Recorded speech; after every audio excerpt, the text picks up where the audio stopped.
8,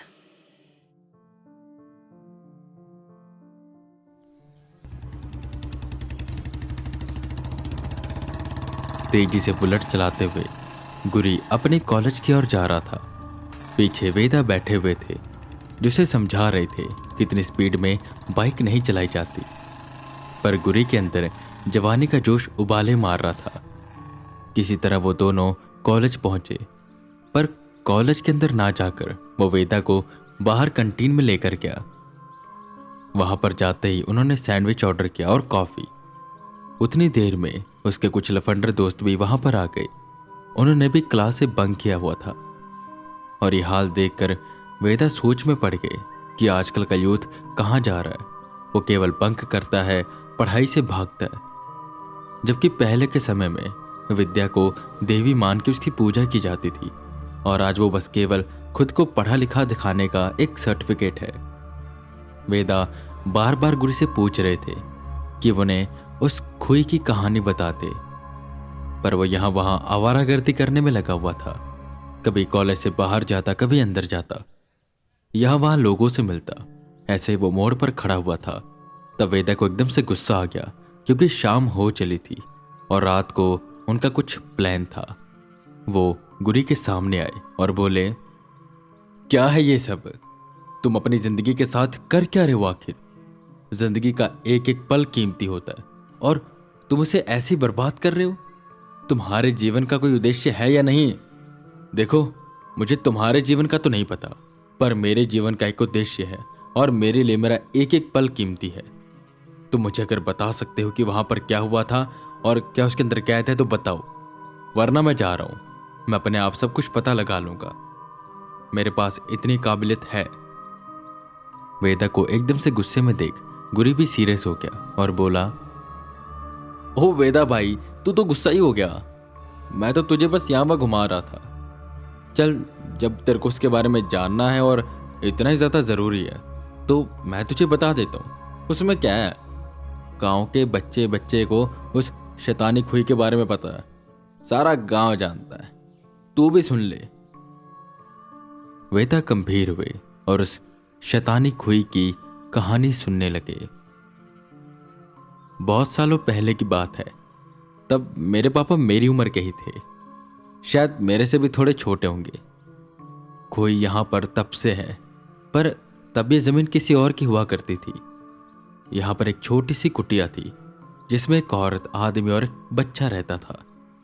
एक दिन क्या हुआ, वो बच्चा खेलता खेलता खुई में गिर गया और उसके मम्मी पापा घर में थे नहीं। उसके पापा दिहाड़ी करते थे और उसकी मम्मी झाड़ू पोछा दूसरों के घर में। वो बच्चा खुई में ही रहा और जब रात को उसके मम्मी पापा आए, देखा तो वो घर में था ही नहीं।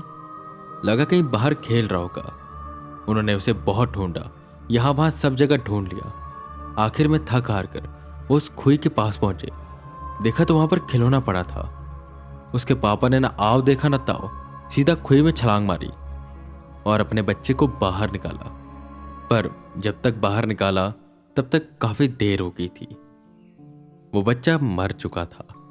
हालांकि उस खुई में इतना पानी था नहीं, वो ज्यादा गहरा नहीं था, पर क्योंकि वो सर के बल सीधा जमीन से टकराया तो उसका सर फट गया और पूरी खुई खूनो खून होगी। बच्चा छोटा था तो उसे जलाया नहीं, शायद होता होगा कुछ तो उसे दफना दिया, पर दफनाया कहाँ ये भी किसी को नहीं पता। पर उसके बाद से वो दोनों काफी दुखी रहने लगे। उनका कहीं मन ही नहीं लगता था और लगेगा भी कैसे? इकलौता बेटा था, इतनी छोटी उम्र में मर गया। पर 2 महीने के बाद वो लोग खुश रहने लगे। सबको लगा शायद अपनी जिंदगी में आगे बढ़ चुके हैं। पर वो जो उनकी खुशी थी ना, वो एक अजीब सी खुशी थी। वो रोज रात को घर में जाने का इंतजार करते और उस खुई के पास बैठे रहते। बहुत से गांव वालों ने देखा था, उसी खुई के पास बैठे वो पता नहीं क्या क्या करते रहते, अंदर देखकर बातें करते और पता नहीं क्या। गांव में सबको लगने लगा कि शायद अपने बेटे के जाने के गम में पागल हो चुके हैं। पर उसके बाद गांव में एक अजीब सी चीज होने लगी। बच्चे गायब होने लग गए, वो भी हर अमावस्या की रात को। गांव वाले काफी परेशान हुए कि बच्चे जा कहाँ रहे हैं। मेरे दादा दादी पापा को समझाते थे कि बाहर ना जाए। हालांकि मेरे पापा को शक था उस आदमी और औरत पर, क्योंकि वो काफ़ी अजीब बर्ताव करते थे और जैसे ही अमावस्या आने वाली थी वो खुश हो जाते थे। अमावस्या आने वाली हुई, सुखी गायब हो गया। सब उसे ढूंढने लगे। मेरे पापा को तो पहले से शक था। वो चुपके से रात को उस कुटिया के पास गए तो जो उन्होंने देखा उससे वो आज भी डर जाते हैं और ये डर उनकी आंखों में साफ साफ दिखाई देता है। जानते हो, मेरे पापा वहीं छुप कर बैठे हुए सब देख रहे थे। वहां पर वो दोनों आदमी और औरत नंगे बैठे हुए थे और सामने एक मटका पड़ा था। बगल में आग जल रही थी और वो उस मटके में आहुतियां दे रहे थे। वो सुखी बगल में बेहोश पड़ा था। इससे पहले मेरे पापा कुछ समझ पाते, वो आदमी ने बगल में पड़े गंडासे को उठाया। गंडासा एक काटने वाला हथियार होता है जैसे हंसिया, और एक ही वार से उस सुखी का सर धड़ से अलग कर दिया और उसका खून उस मटके में डालने लगे। ये देख मेरे पापा तो बिल्कुल सिहर गए। तभी उन्हें अजीब सी आवाज आने लगी। ये आवाज ऐसे लग रही थी जैसे पानी से कोई बाहर आ रहा है और कोई गुर्रा रहा है। और जब उन्होंने खुई के पास देखा वो हिल गए। एक सर बाहर आ रहा था, एक शैतान का सर। उसके बड़े बड़े सींग थे, दो लाल आंखें, बिल्कुल राक्षस। वो बाहर आया और उस लड़के का सर खाने लगा, मतलब सुखी का।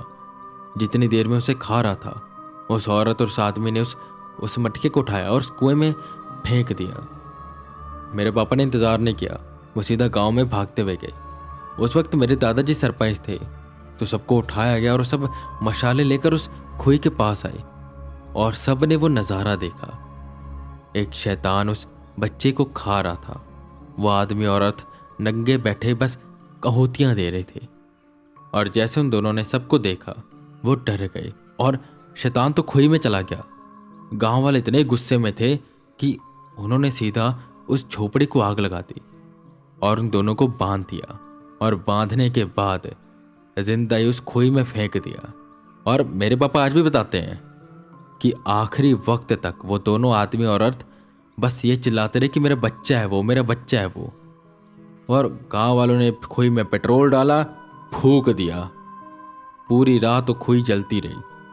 सबको लगा शायद वो राक्षस और वो आदमी औरत मर गए होंगे, पर हुआ उल्टा। और गांव में भूतिया घटनाएं होने लगी। लोगों के पशु कोई मार कर चला जाता, कोई उन्हें खा लेता।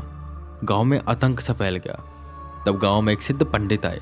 उन्होंने इसका हल बताया और हल ये था कि कुएं को अच्छे से बंद कर दिया जाए, पर बिना उसके अंदर कुछ डाले। सीमेंट की ढाल बनाई गई। पंडित ने मंत्र पढ़ते पढ़ते लाल धागे को उसके ऊपर बांधा ताकि वो कभी बाहर ना आए। हालांकि 2 महीनों तक गांव वालों को गुर्राने के चिल्लाने की आवाज आती रही, पर फिर बंद हो गई। झोपड़ी जल गई थी, इलाका वीरान हो गया और वहां पर कोई नहीं जाता। उस खुई से आज भी लोग उतना ही डरते हैं जितना पहले डरते थे। और ये है कहानी उस खुई की। अब मुझे बताओ तुम क्या करोगे। वेदा ने सारी कहानी गौर से सुनी और मुस्कुराते हुए कहा, अब मैं जो करने जा रहा हूं उसे तुम सोच तक नहीं सकते। बस मुझ पर भरोसा रखो।